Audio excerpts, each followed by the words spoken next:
आज की कहानी हम लोग की रहेगी प्रियंका और सनी की। प्रियंका जो 24 साल की है, सनी जो 29 साल का है। दोनों में बहुत ज़्यादा प्यार रहता है और उन लोग की शादी आपकी 29 नवंबर की होने वाली थी। अब क्या होता है प्यार से भाई, मौत तक इंसान को जाना पड़ता है। आइए इस कहानी में हम लोग सुनते हैं। सबसे पहले इन लोग के प्यार की शुरुआत कैसे हुई। जहाँ प्रियंका का घर था उसी के नीचे इनके पिताजी ने दुकान दी थी। यहाँ पे ये मोबाइल बनाने का काम करते थे। बातें हुई, प्यार हुआ, इजहार हुआ, चीज़ें आगे बढ़ गई।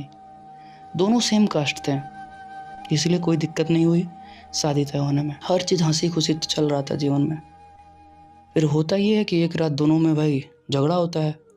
आजकल तो कॉमन चीज़ है झगड़ा होना। नए नए प्यार में चीज़ें बिगड़ती रहती है हमेशा ऐसे ही। दोनों में झगड़ा होता है।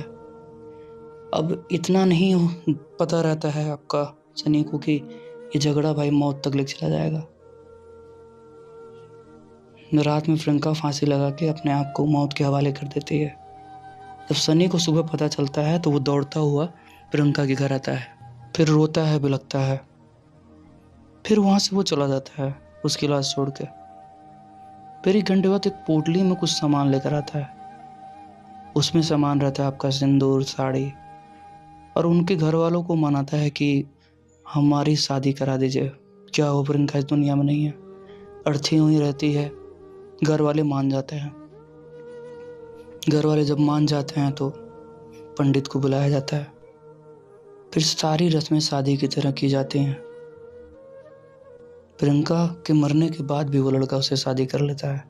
और ये सच्ची घटना है महाराजगंज की। बहुत ही दुखद ये चीज़ें होती रही हैं आजकल हमारे समाज में। इंसान कहा जाता है ना कि गुस्सा इंसान को खा ही जाता है। अब तो इस इंसान को गुस्सा खा ही नहीं रहा है, मौत तक ले चला जा रहा है। लोग इतना कम सोचने लगे हैं, दूर तो कुछ सोच ही नहीं पाते हैं, सारी चीज़ें नज़दीक में ही कर लेते हैं। तो इस कहानी से हमको यही सीख मिलती है कि हर चीज़ जल्दीबाजी में मत करिए। कोई फैसला ऐसा मत लीजिए कि भाई जिससे आप प्यार करते हैं उससे अलग हो ही जाएं और वो जीवन भर आपके लिए तड़पता रहे। इसी के साथ इस कहानी में हम विराम लाते हैं। जय हिंद।